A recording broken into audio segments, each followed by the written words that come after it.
Biar kulit menjadi putih cantik. Dia mengubur dirinya di gunung berapi selama 20 tahun. Ketika dia ditemukan oleh orang lain, seluruh tubuh penuh dengan debu hitam. Terlebih lagi, dia kehilangan ingatannya juga. Dia hanya ingat namanya dan nama pacarnya. Dan bekerja di homestay.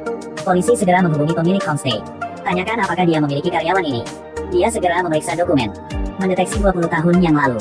Sungguh dia dulu bekerja di sini. Selanjutnya dia memberi polisi nomor telepon. Kini kau cakap cacar aku. Saat polisi menelepon, orang yang mengangkat telepon adalah seorang laki-laki. Melalui konfirmasinya, memang benar gadis itu adalah ibunya. Tapi ibunya sedang mengajak anjing jalan-jalan. Dan bilang mereka untuk menelepon kembali nanti. Pada saat ini, pacar yang menerima pemberitahuan itu juga tiba. Ditemukan di matanya yang penuh ketakutan. Abaikan gadis itu berteriak. Pria itu tidak menjawab. Dan dia hanya dengan cepat meninggalkan rumah sakit. Ketika dia pulang, tiba-tiba menemukan bahwa gagak yang mati kemarin hidup kembali. Tapi mayat gagak itu masih di tanah. Malam itu, ketika dia menelpon lagi untuk menanyakan apakah pria itu mengenal gadis itu, dia merasa sangat tidak masuk akal. Jelas ibunya ada di rumah. Tapi mereka bilang ibu yang lain muncul. Kemudian mereka memberikan telepon kepada gadis itu. Ketika gadis itu mulai berbicara, pria itu merasa sangat aneh. Karena suara ini persis seperti suara ibunya. Ketika dia hendak bertanya di mana dia, kemudian ibu datang lagi. Dia segera memberikan telepon kepada ibunya. Saat mengangkat telepon, sang ibu mengira ini hanya lelucon. Tapi saat dia menyebut namanya dan nama pacarnya, wajah ibu tercenging. Dan dengan cepat tutup teleponnya. Dia keluar dari pintu dan menyentuh kalungnya. Entah apa yang ada di pikirannya. Dia dengan cepat datang ke sini. Tapi dia belum mencari versi keduanya. Tapi cari mantan pacar dulu. Tanyakan padanya apakah dia melihat versi lain dari dirinya keluar dari gunung berapi. Setelah menerima jawabannya adalah ya ada. Ketika dia bertanya apakah dia tahu dia sudah hamil. Kemudian sang pacar tampak terkejut. Dari raut wajah pacarnya, dia bisa tahu. Dia tidak tahu dia punya seorang putra. Di sisi lain, seorang gadis terkejut bertemu dengan seorang wanita yang penuh dengan abu vulkanik. Karena orang itu adalah kakak perempuannya yang telah hilang selama setahun. Tahun itu, untuk mempelajari efek abu vulkanik, mereka pergi ke gunung salju bersama.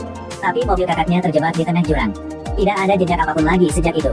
Sekarang kakak perempuannya tiba-tiba muncul membuatnya baik senang maupun takut. Karena peluang bertahan hidup terkubur dalam es dan salju hampir nol. Dia berpikir bahwa ketika ayahnya mendengar berita ini, dia akan sangat senang. Tapi dia menemukan bahwa dia tidak hanya tidak bahagia. Tapi ayah itu menjadi dingin dan menakutkan. Dan dia juga adalah pacar itu. Hal-hal aneh ini terus bermunculan.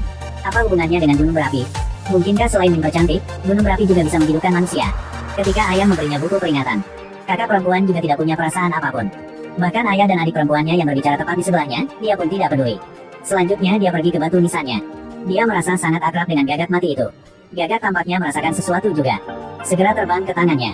Sisi lain, gadis tua mencari gadis muda. Tanya siapa dia. Mengapa muncul di sini? Tapi apa yang dia katakan benar-benar di luar pemahamannya. Pengalamannya persis sama dengan dia. Ini jelas ketika dia masih muda. Bocah berumur 4 tahun secara ajaib hidup kembali setelah 10 tahun. Ada abu vulkanik di tubuhnya. Tinggi dan penampilan semuanya berubah menjadi orang berumur 14 tahun. Ini membuat ayahnya tidak berani percaya. Setelah menyeka abu di tubuh bocah itu, dia terus memeriksa seluruh tubuh bocah itu. Dia menemukan bahwa semuanya normal. Membuat sang ayah sangat ketakutan. Segera menguncinya di kamar. Ketakutan naluriah bocah itu buat dia menemukan teleponnya dan hubungi ibunya. Ibu yang sedang menyetir tiba-tiba mendengar suara anaknya. Dia segera diancam hingga membeku di tempatnya. Malam itu, dia pergi ke kota untuk menemukan bayi yang memanggilnya ibu. Segera menemukan bahwa tidak peduli berapa banyak dia memanggil, tidak ada yang menjawab. Dia tak berdaya menunggu sampai pagi. Menemukan seorang tua. Gunakan telepon satelit untuk menelepon suaminya. Menceritakan suaminya tentang tadi malam. Tanyakan padanya apakah dia tahu tentang ini. Sekarang sang suami cukup khawatir. Meskipun anak laki-laki itu ada di tempatnya. Tapi dia bilang dengan tegas. Ini yakin bukan putra mereka. Tapi sang ibu mengabaikan ini, memintanya untuk membiarkan dia melihat anaknya. Ketika mereka datang ke homestay, sang ibu melihat anaknya. Gembira tak bisa tenang. Di sisi lain, wanita tua itu menemukan versi lain dari dirinya lagi. Tanya siapa dia. Mengapa muncul di sini? Terlebih lagi, persis sama dengannya. Apalagi dia juga punya anak dengan mantan pacarnya. Dia tidak percaya. Gadis yang tiba-tiba muncul ini adalah dirinya sendiri. Tepat pada saat ini, mantan pacar datang. Melihat pacarnya yang tua dan pacarnya yang muda, dia tidak tahu harus berkata apa. Harus membawa mereka pulang dulu. Ingin menyelesaikan ini. Tapi pepatah orang gadis muda buat gadis tua itu marah. Dia dengan marah bertanya kepada pacarnya mengapa dia tidak memberitahunya apa yang terjadi 20 tahun yang lalu. Tapi dia tidak mengerti apa-apa. Karena dia tidak mengatakan apa-apa. Saat gadis tua itu pergi, gadis muda menatap mata pacarnya yang 20 tahun lebih tua darinya. Dengan mata penuh cinta. Dia mengatakan kepadanya bahwa dia memiliki telah kristalisasi cinta. Kakak perempuan kembali setelah 1 tahun menghilang. Mencari jawaban kepulangan dirinya dengan adiknya. Dia menemukan bahwa gudang itu memiliki pecahan batu bata. Membukanya dan menemukan ada sebuah jaket. Kemudian mereka menemukan alatnya. Gali lubang secukupnya untuk dilewati orang. Kakak itu merangkak masuk untuk memeriksa. Ketakutan segera merangkak keluar. Adiknya penasaran dan ingin merangkak turun untuk melihat apa yang ada di situ. Tanpa diduga, menemukan mayat sudah mati. Mereka menyimpulkan berdasarkan penampilan dan usia orang itu. Itu kakak yang menghilang setahun yang lalu. Tetapi polisi tidak tahu bahwa orang yang sudah meninggal itu telah kembali. Tanyakan saja beberapa pertanyaan padanya. Saat dia pulang, ketika dia melihat saudari yang akrab namun tidak dikenal itu, dia sangat bingung. Dan ayah anak itu sama sekali tidak percaya ini adalah bayinya. Dia tidak ingin istrinya terus berkubat dalam hal ini. Saya memutuskan untuk melaporkannya ke polisi. Adegan ini juga dilihat oleh istri di lantai atas. Dia dengan cepat membawa bocah itu keluar dari sini. Ketika dia ingin mengejar, sudah terlambat. Anak laki-laki di mobil pegang pisau di tangannya dan menunjukkan senyum aneh. Kata-katanya selanjutnya membuat ibunya sangat terkejut. Tanpa diduga, dia ingin ayahnya mati. Itu karena dulunya, ayahnya menguncinya di kamarnya. Juga terus berkata, jika ada yang berani menguncinya di masa depan, dia akan membunuh orang itu. Ketika ibu bertanya apakah dia masih ingat adegan kecelakaan di masa lalu, dia berseru. Pada saat itu, dia ingin membakar semua orang yang menggertaknya sampai mati. Baru saat itulah ibu menyadari, ini jelas bukan anaknya. Karena anaknya sangat baik hati. Tidak akan pernah mengatakan kata-kata ini. Mengambil kesempatan ketika anak itu turun dari mobil untuk pergi ke toilet, sang ibu segera menyetir pergi. Meskipun anak laki-laki di belakang menangis, dia juga menahan air matanya dan tidak menjawab. Pada saat ini, gunung berapi di belakang tiba-tiba meletuskan sejumlah besar abu. Seluruh kota penuh dengan abu vulkanik. Saat ini dia sedang pulang untuk menghindari debu. Dia menemukan seseorang yang tubuhnya penuh dengan abu. Dia mengatakan namanya. Dia menemukan namanya persis sama dengan namanya. Tapi kepribadiannya benar-benar berbeda. Oleh karena itu, sang ibu meninggalkan anaknya. Tapi sayangnya menyebabkan bencana besar. Saat itulah ibunya meninggalkannya. Anak laki-laki berjalan sendirian di jalan. Dilihat oleh pasangan yang baik hati. Bawa dia ke mobil. Mereka menghubungi ayah bocah itu. Bersiap untuk membawanya pulang rumah. Tapi dalam perjalanan itu, bocah itu mulai berbohong. Mengatakan bahwa orang tuanya sering tidak membiarkannya makan. Pasangan ini bersimpati dengan dia.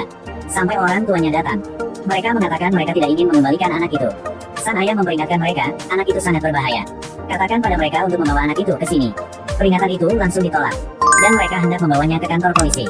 Tapi mobilnya baru pergi setengah jalan. Bocah itu ingin melompat turun. Wanita yang ingin menghentikannya. Tapi bocah itu memotong lehernya. Pria itu melihat ini dan segera menghentikan mobil. Tapi karena pusat gravitasi tidak stabil, menyebabkan mobil terbalik dan tumbang. Baik suami maupun istri sudah meninggal. Anak laki-laki yang berdiri di samping mereka menatap mereka tanpa ekspresi. Ketika polisi menemukan situasi di sini, anak laki-laki itu menghilang. Pagi-pagi hari itu, tanpa diduga, bocah itu duduk di atas truk dan kembali ke homestay. Menemukan orang tuanya. Ketika ditanya mengapa pasangan lain mengalami kecelakaan, bocah itu segera mengakui. Itu karena dia membunuh wanita itu sehingga mobil itu mengalami kecelakaan. Hal ini membuat sang ibu sangat ketakutan. Segera kendarai dan bawa dia keluar dari sini. Dalam perjalanan, ayahnya memaksanya untuk memberinya pisau. Awalnya dia tidak mau patuh, malah mengutuk ayahnya.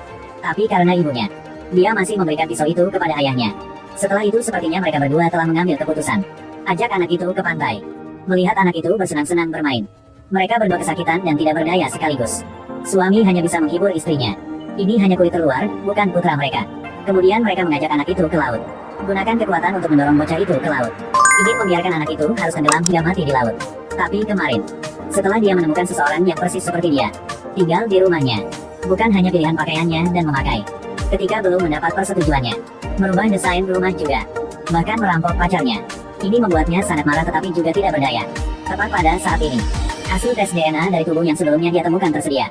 Tidak di luar yang telah terduga. Memang itu adalah tubuh kakaknya.